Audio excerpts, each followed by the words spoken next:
It's a good fishing.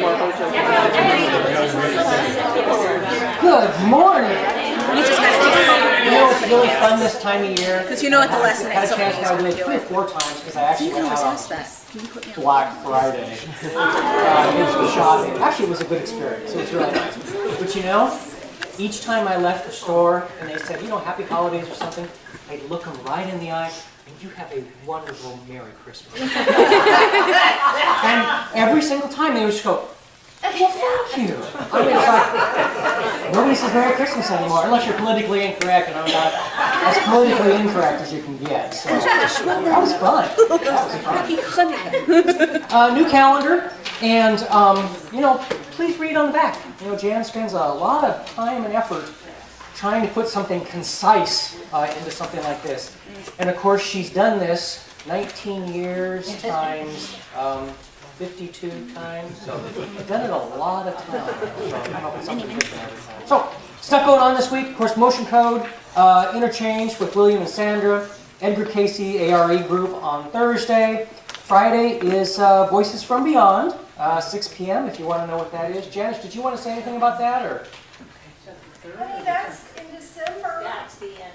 That's the end of December, so okay. Let's go up here. Well, since I'm in that area, we're going to do dream boards January 1st. Do you want to say anything about dream boards? Not me. Not me? Okay. All right, then. Stay tuned. If you haven't done dream boards, it's a lot of fun. Really, really is. We've been doing it for, I don't know how many, lots of years. Voices from Beyond says right there, December 30th. And Followers of the Way, this coming Thursday, Janice will be doing that for Followers of the Way. I'm going to look at the Bible a different way. Ladies' lunch on Friday. Where, do you know where you guys are going to go? Not yet. Okay. Do we know? We haven't talked about it yet. Well, you got until Friday to figure it out. So, well, Look on Facebook. We'll post. look on Facebook. Yeah. Crystal is doing a workshop on Friday on living by design. And there's just always all kinds of stuff. Oh, and stuff going on this month, of course. We're doing our annual The Gift Expo that we will show. And Lori is looking for baked goods for the gift fair on the 3rd, which that's next Saturday. So, okay. And also, we're starting our annual food drive, also for pet food in the back. So start bringing your stuff in. The dogs and kitties and people will appreciate that. So, and also, I guess they were trying to do some prayer sticks yesterday, and they needed beads, feathers, yarn, shells, sticks to make prayer sticks. So, if you have any of that stuff, talk to Janice or somebody. So, cool. Thank you. And, quote, this is from Robert F. Kennedy. It's always kind of amazing sometimes how quotes can be timeless. There are people in every time and every land who want to stop history in its tracks. They fear the future, mistrust the present, and invoke the security of a comfortable past, which in fact never existed. That's true. Interesting. And more t-shirts and sweatshirts if you really want them. I plan on living forever. So far, so good. I'm going to need another beer to wash down this beer. Give me one reason to act my age. I might have to get that one. Yeah. Janice, did you hear that? I'm ignoring that. Yeah. We'll move on.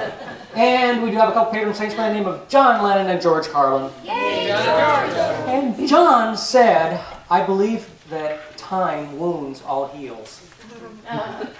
What? It's karma. And George, as soon as someone is identified as an unsung hero, he no longer is. Probably true. Totally true. Sandra, do you have something to say?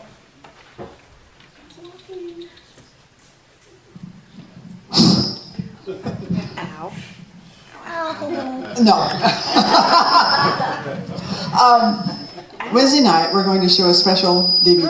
Oh, I did turn that way up, sorry. That's okay. I'm speaking. Wednesday night, we're going to have a special DVD. course. It's called Awake in the Dream. Did you know that we're all in a dream? And it's about awakening, and personally and environmentally, it's done really well. It's an hour and 40 minutes, so Wednesday night will be from 7 to 9, but come if you can, because you'll really enjoy it. Thank you. And also this Christmas, since all of you are going online, let's see, Cyber Monday is this coming Monday. Remember, if you go into Amazon, do smile.amazon. It's the same website, well, it's a similar, same website, but actually what happens is if you sign up with the church, and actually, when I did, actually the church came up as number 2. We're Protestant, according to them. Okay, I know. They just didn't have a heading for us. They don't have a heading for us in the phone book either. But if you do smile.amazon, the church gets 0.5% of everything that you order online through Amazon. So that's kind of a cool deal. So. You're getting a lot from me this year. Thank you. And Christopher and Lefa, young ladies, did a workshop yesterday on definite. Yeah, it's just kind of the same thing. Sort of different, kind of. Yeah. Depends on which side you're on. Well attended, wonderful. Looks like they might be doing a second one. Because by popular demand, everybody says, okay, now what's next? Well, there is a next. So, either be square. Ta-da, ta-da.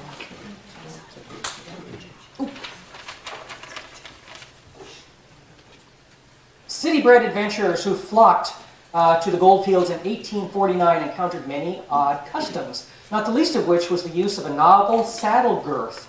Instead of using an English-style belly bands with straps and buckles, Indians and Mexicans of the Southwest employed twisted horsehair ropes running between 2 rings. If you're a horse person, you know.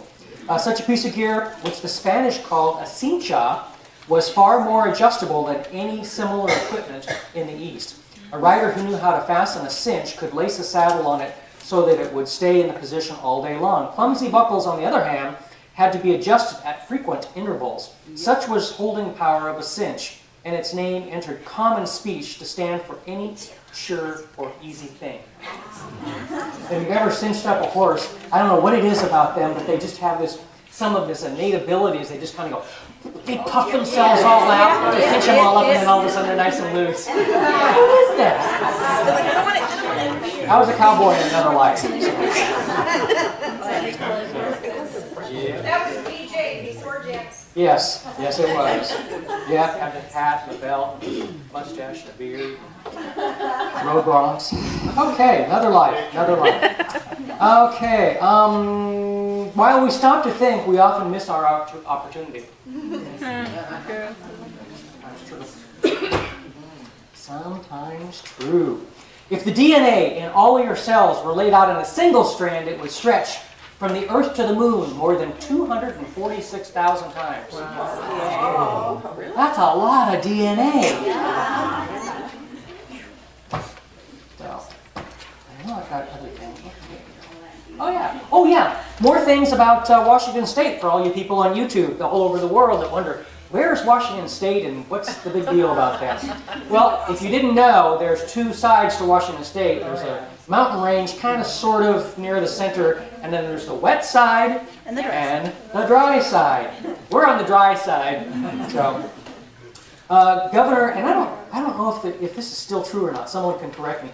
Governor Albert Rossellini Bridge at Evergreen Point is the longest floating bridge in the world that connects Seattle and Medina across Lake Washington. Is it still called the Rossellini Bridge? Yes. Yeah. Okay. Sorry. Didn't know.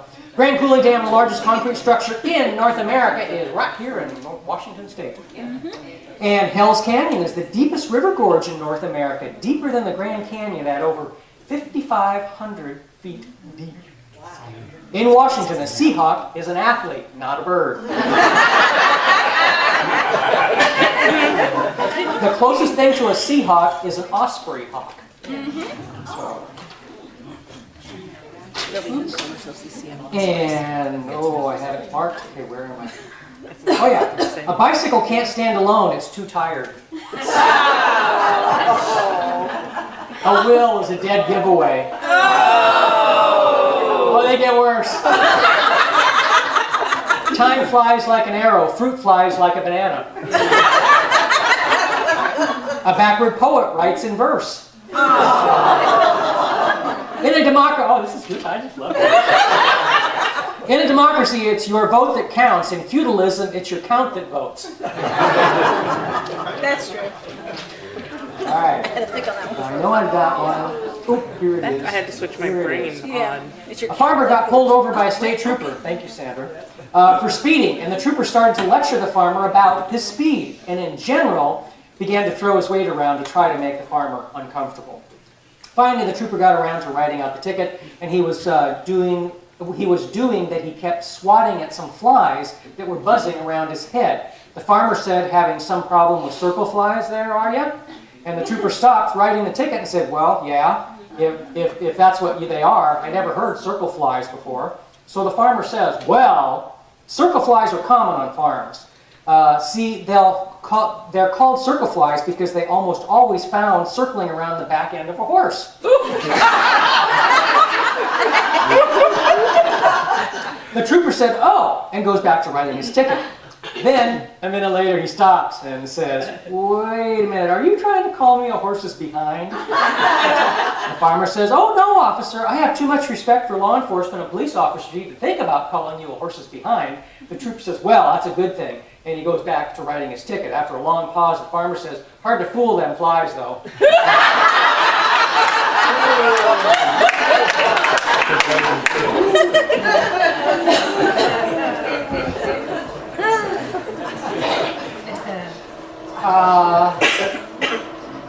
I don't remember what the song is. I do about half the time. Anything else anybody wanted to talk about that I've forgotten about? Anything going on that I forgot to say anything about? Oh! We had a wonderful Thanksgiving for lunch. Yes, we did. Thanks for everybody that showed up. We're going to do it again next year. So look forward to it. We had a lot of fun. Had way too much food.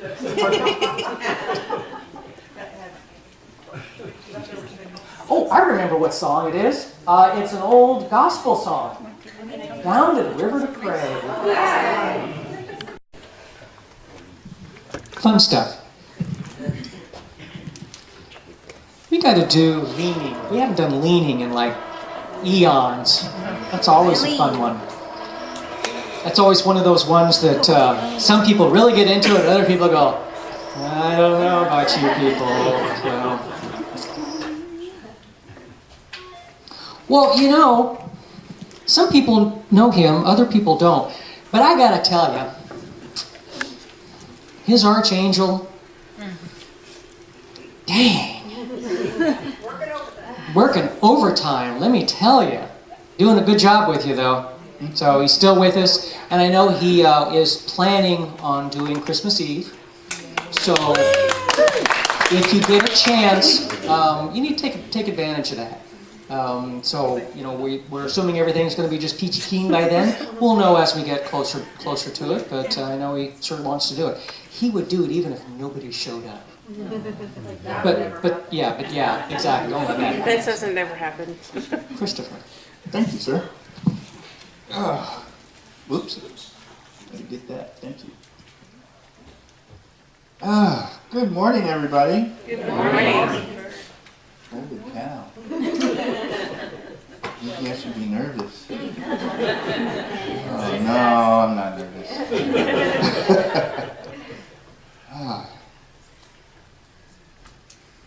Get myself a little set here. Is it even? A little bit. Other way.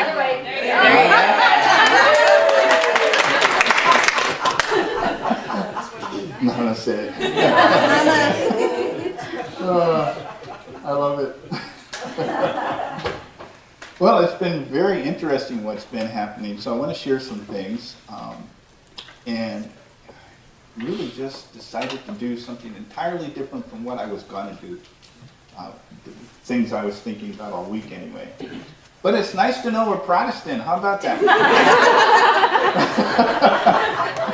Thank you, Phil. I spilt my coffee up here. He Always does, cleaning up after him. he does a lot of things, doesn't he? Isn't he wonderful?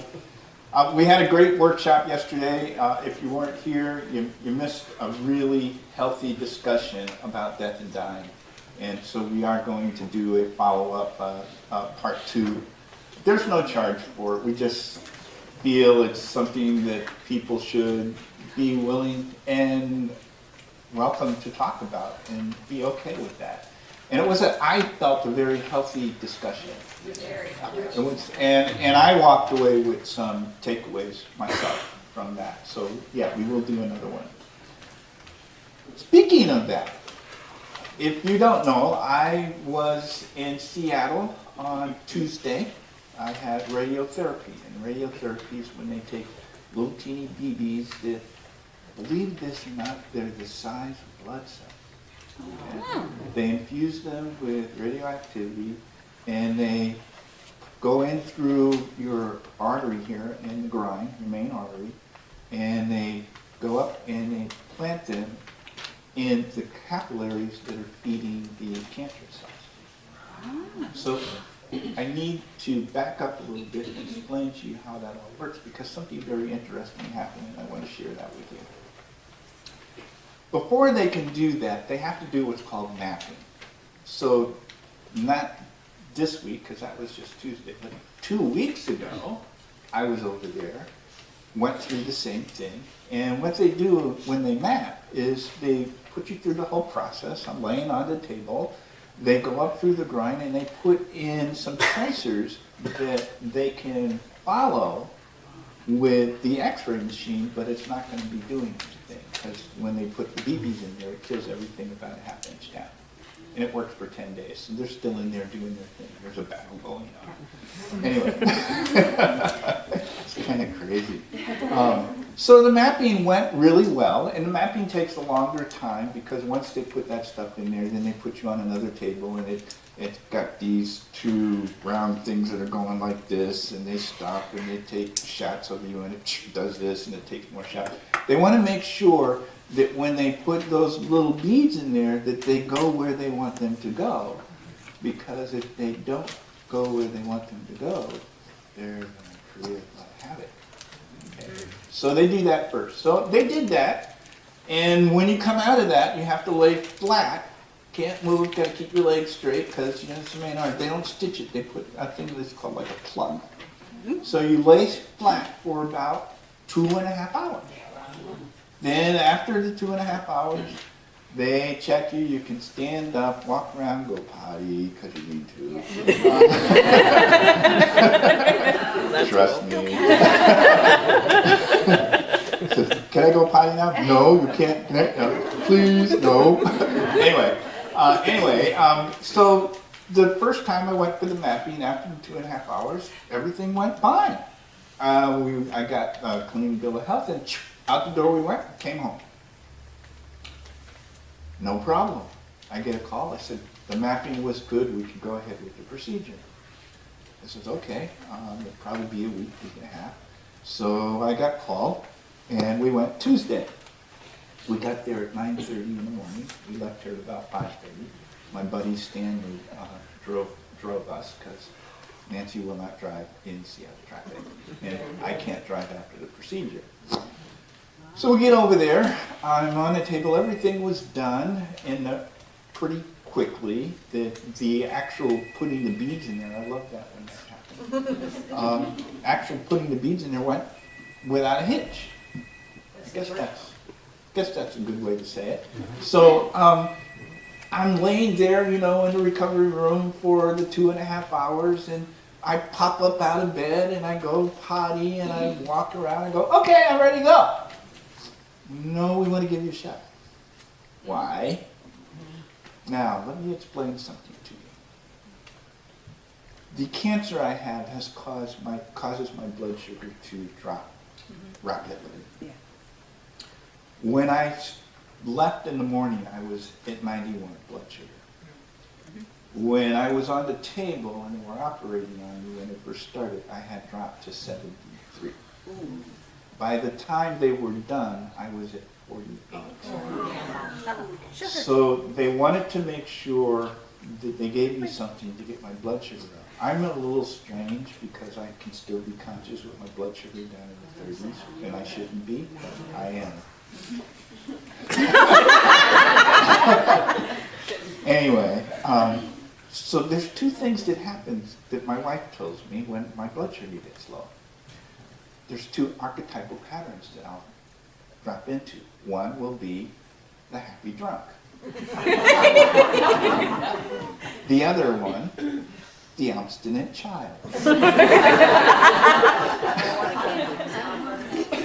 So guess who showed up?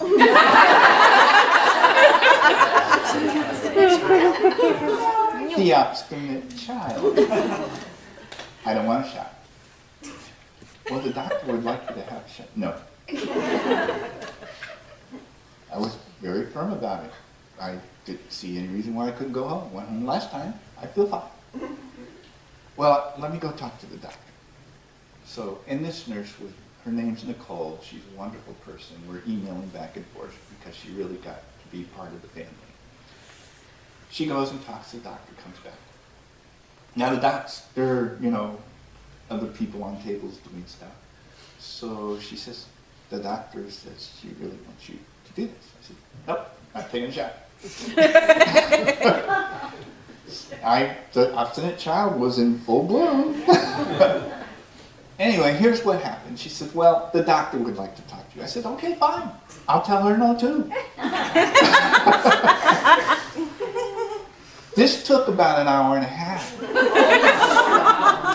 And it took an hour and a half because I'm 2 floors up from where the doctor was down working on a person. So this is after the 2.5 hours I had, got up, popped around. So I'm just lying there waiting to tell the doctor no so we could leave. Here's where it gets interesting. And here's where you wonder how your guides and your spirits are always looking out for you. Because we're in Seattle, and now it's getting later in the day, all right? And if we left, we would have been, in about an hour and a half, we would have been on the pass. I got up again to go to the bathroom. When I came out of the bathroom this time, I started bleeding. I wasn't just bleeding a little bit, it was gushing. Oh my gosh. It is a main artery, and it was just going everywhere. Laid back down on the bed, and at that moment, the doctor walked in the door. At that moment.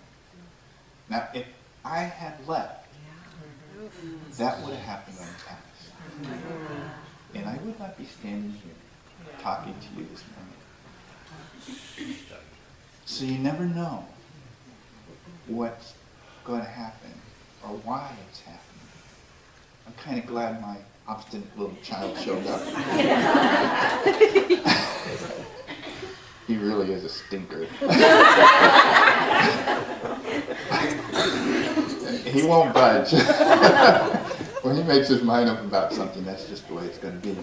But the reality of it is, you could say, well, it was supposed to happen that way because of this and this and this, but really, I really feel somebody or some bodies were looking out for me because there was no way.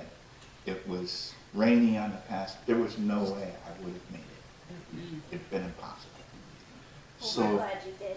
Yeah, I'm here.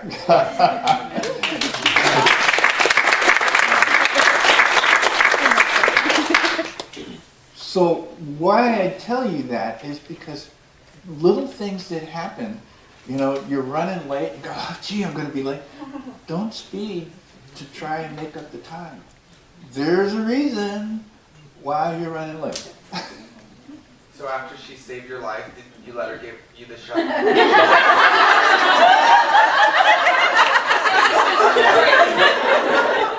Yes, I did. And here's the kicker about it. That she goes, there's good news and bad news.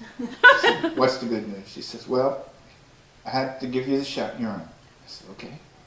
So what's the bad news? She says, I have to give you 2 shots. So I got a shot in this arm. And then another shot. And then I got another shot in this arm. And here's what's really interesting. It's like, okay, obstinate child, this is for you. This arm was pretty okay. I don't know what she hit when she did this. But I couldn't reach up or reach out. And actually, yesterday was the first day I could actually move this arm around. It hurt that whole time. Yeah, I got the shot. And you know, I knew, my wife said it was a long needle. I didn't look at the needle. They always ask you, what are you allergic to? I say needles.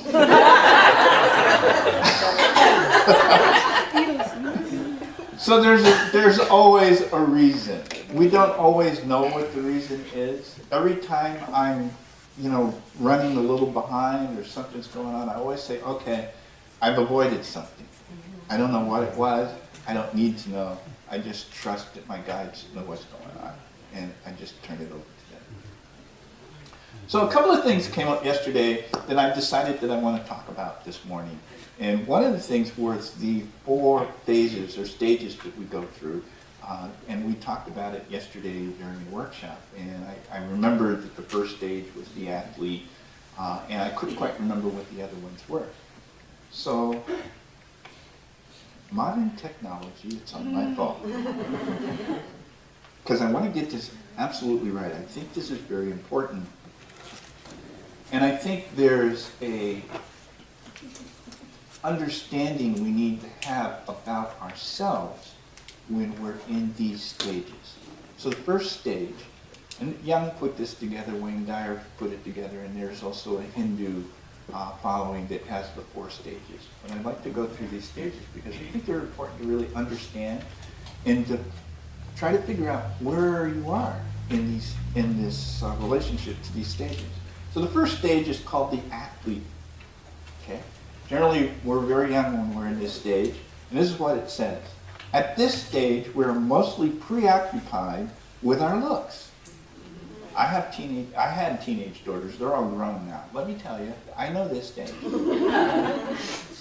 The way our body looks during this stage, we stay for hours looking and admiring our reflection in the mirror. Our body, our looks are the most important thing to us, and nothing else. That's the athlete stage. We've all gone through that stage. The next stage, you'll recognize this one. It's called, Young calls it the warrior. During this stage, our main concern is to go out there and conquer the world. And to do our best, to be the best, and get the very best, and do what warriors do, and act like warriors act. This is the stage where we're continually thinking of ways to get more than everybody else. The stage of comparison, of defeating those around us so that we can feel better because we have achieved more, because we are warriors. We are the brave ones. And I can remember going through this stage myself. Sometimes Bill's still there.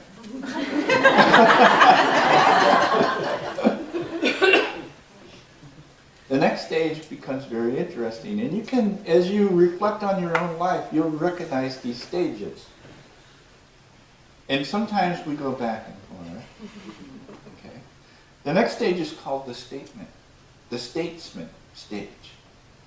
At this stage in your life, you realize what you have achieved so far is not enough for you to feel fulfilled and to be happy. You are now looking at ways to make a difference in the world, for ways to serve those around you. You are now preoccupied with ways to start giving. You now realize that you have chased after, until now, money, power, possessions, etc. And they'll keep on appearing in your life, but you no longer attribute to them the same value as you had before. You no longer are attracted to those things because you now know in a different stage of life, where you know there is more to that in life. You receive them, you accept them, and you are grateful, but you are ready to let go of them at any time.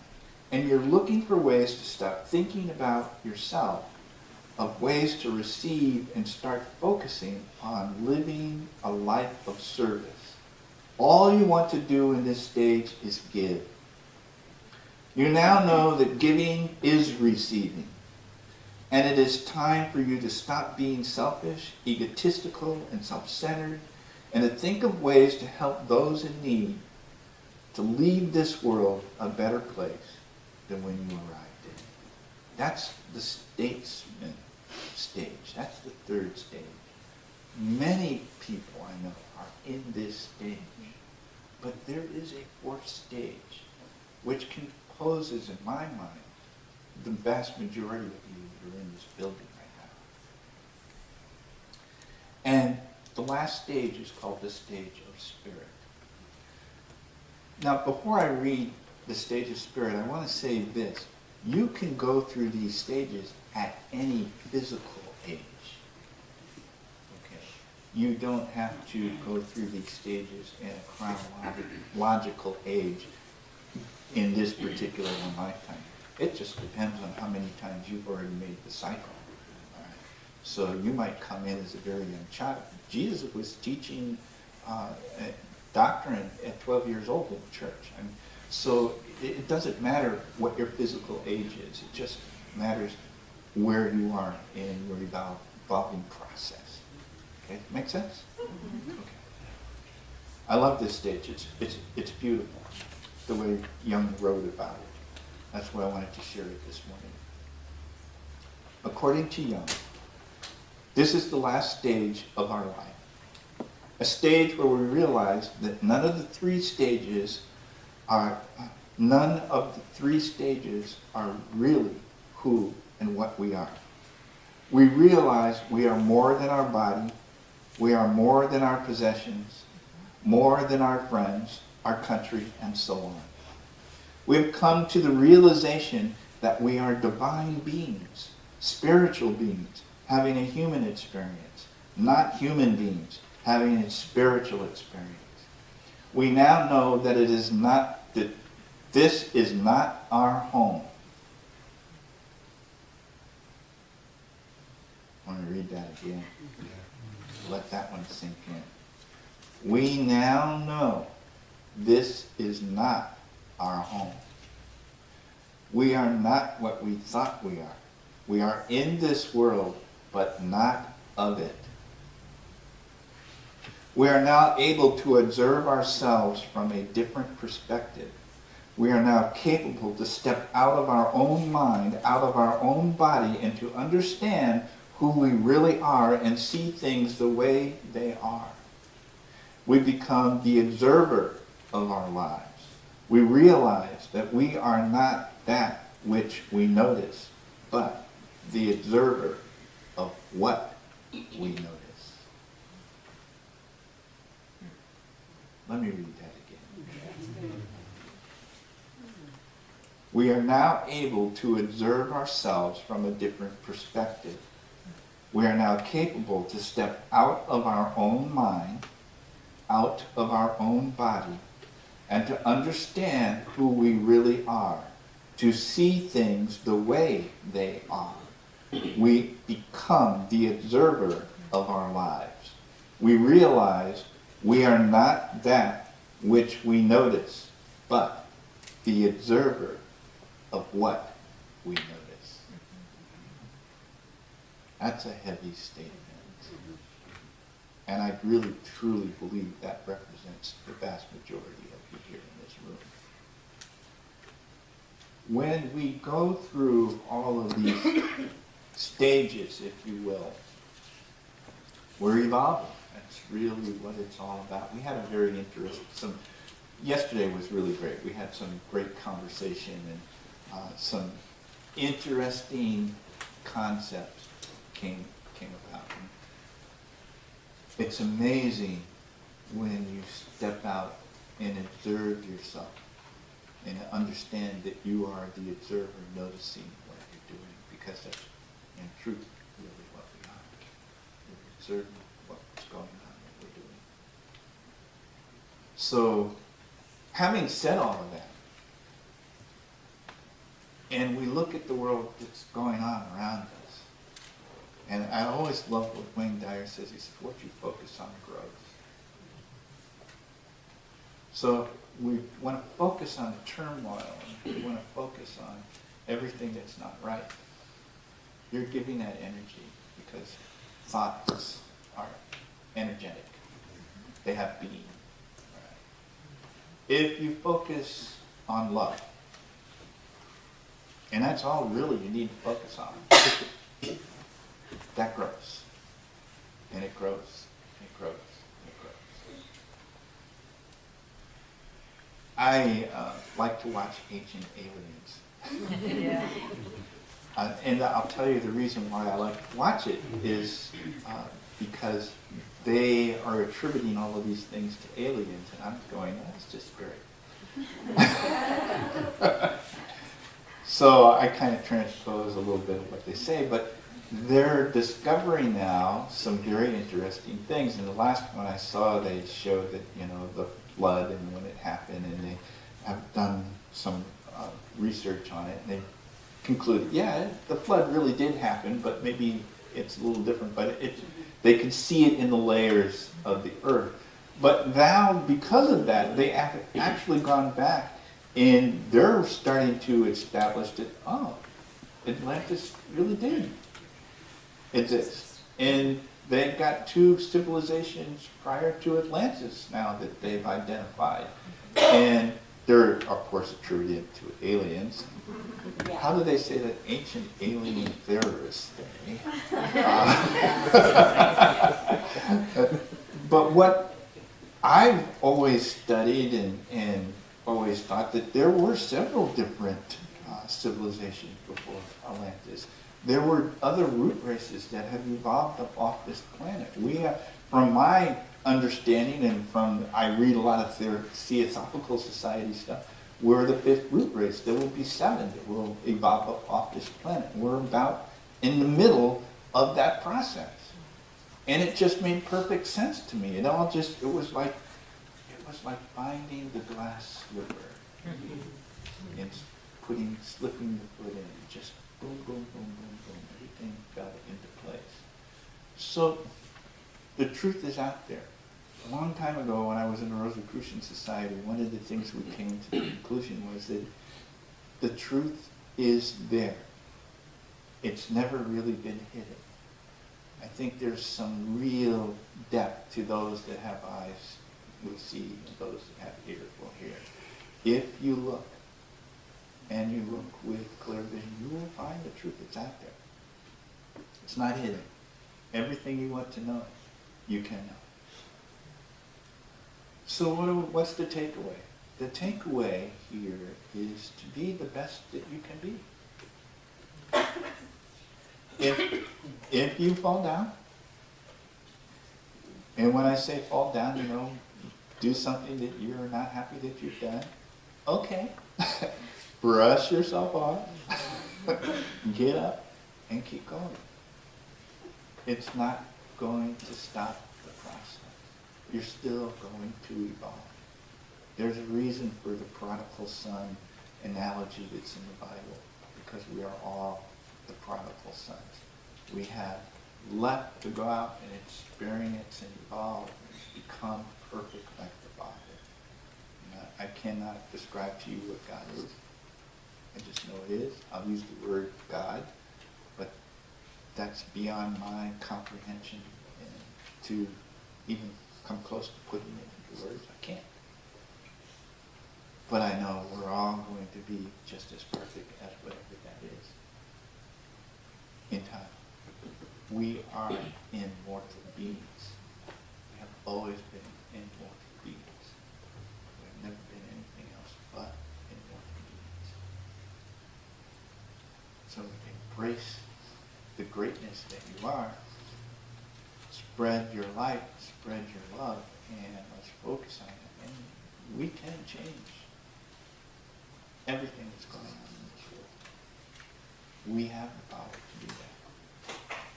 But it starts right here with yourself. I didn't know I was going to talk about all that, but hold on. I did. just do it, and it just comes out. But what I'm doing up here, what I'm talking about, every single one of you that's sitting out here can come up here and do this exact same thing. I'm no special person. I'm no greater or lesser than anyone that's sitting in this room, nor is anyone in this room greater or lesser than anyone here. Please understand that. Understand your own greatness. Because you truly are. You truly are. Oh my gosh. What an honor it is to be able to share with you all. And I love when you all come up and share too. You all have that God power, if you will. You're all divine beings. You're all spiritual energy. It's not just a few of us. It's all of us. So I'm going to leave you with this. I've noticed I'm starting to do this a lot lately, but I like it. And it's the great invocation. And I used to do this prayer every day, especially when I was a Rosicrucian. I noticed that I started to do it again a lot. So let me share this with you. From the point of light within the mind of God, let light stream forth into the minds of men. Let light descend on earth. From the point of love within the heart of God, let love stream forth into the hearts of men. May Christ return to earth. From the center, where the will of God is known, let purpose guide the little wills of men, the purpose which the Master knows and serves. From the center, which we call the race of men, let the plan of love and light work out. May it seal the door where evil dwells.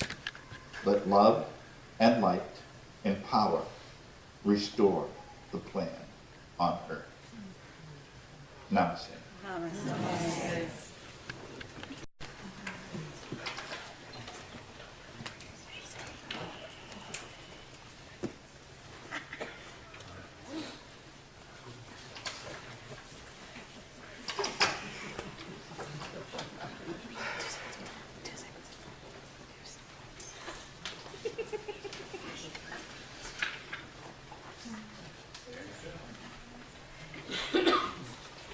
I shall name thee Christopher the Beloved.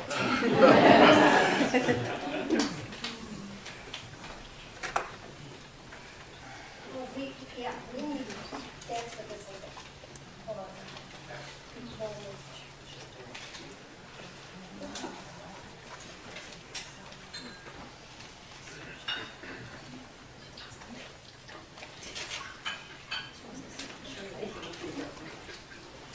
We're getting all fancy. We need a couple more choices like chocolate graham cracker. Yeah. Chocolate. Somebody told me today they missed the rice cakes.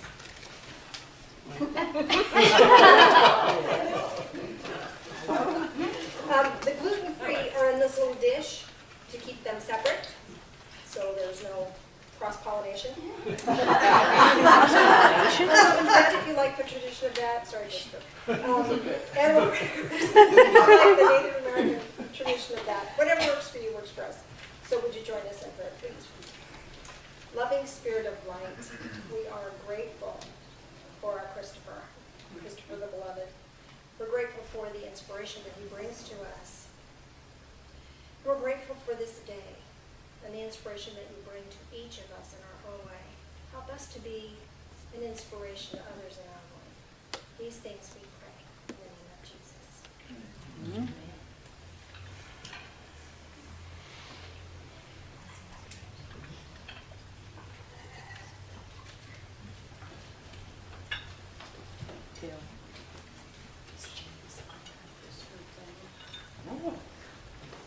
Say something. I can hear her in the camera. Is that better? Yes. Can you hear me now? Click button.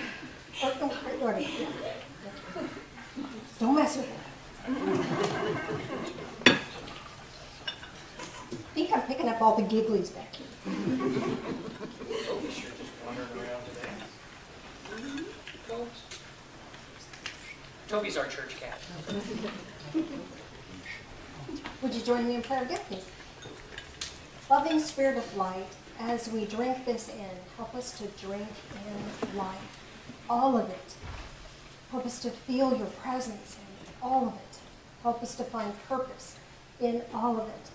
Help us to be of service in all of it.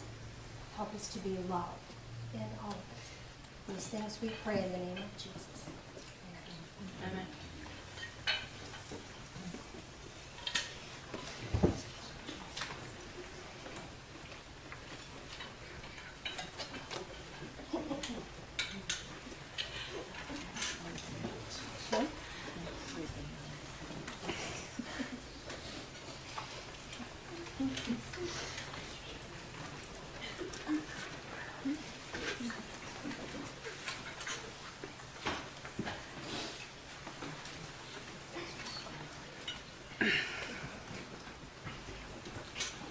I shall dub thee.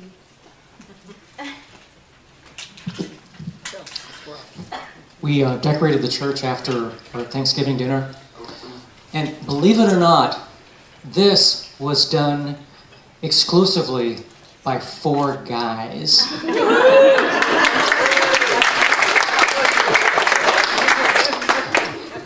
It did hang down about right here, and that one was way up. And actually, I thought it was kind of okay, but I knew a lot of people out there didn't.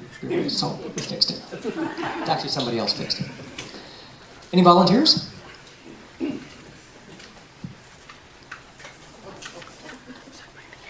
Josie, you want to do this?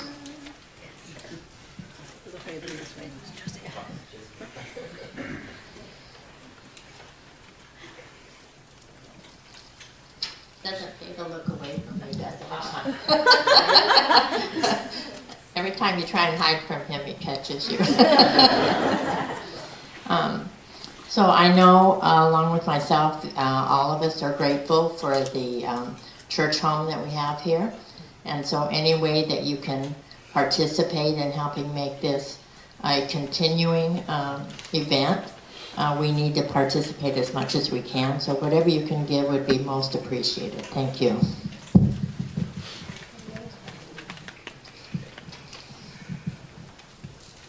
Thank you, dear. A couple of things I want to chat with you about while that's going around for me.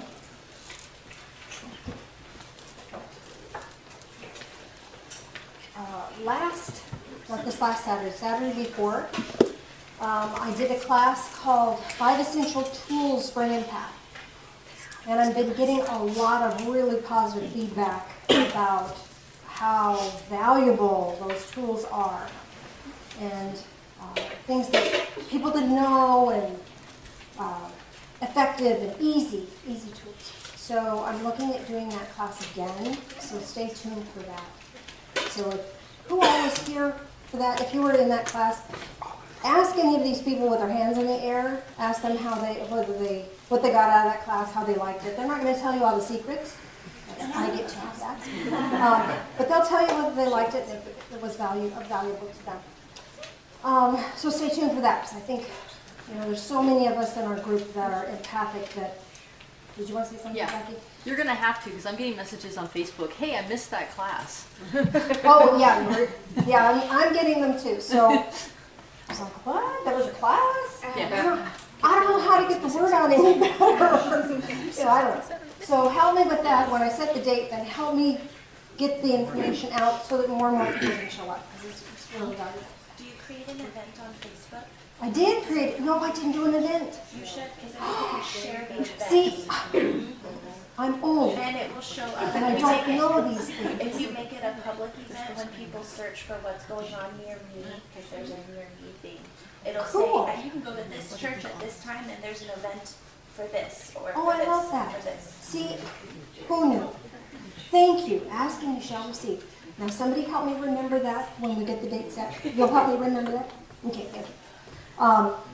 There's just so much I can do, and I forget the rest of it. So that's why there's more than one of us. It takes a village to raise kids. So that's one thing. The other thing, briefly, last week was a really, really rough week for me.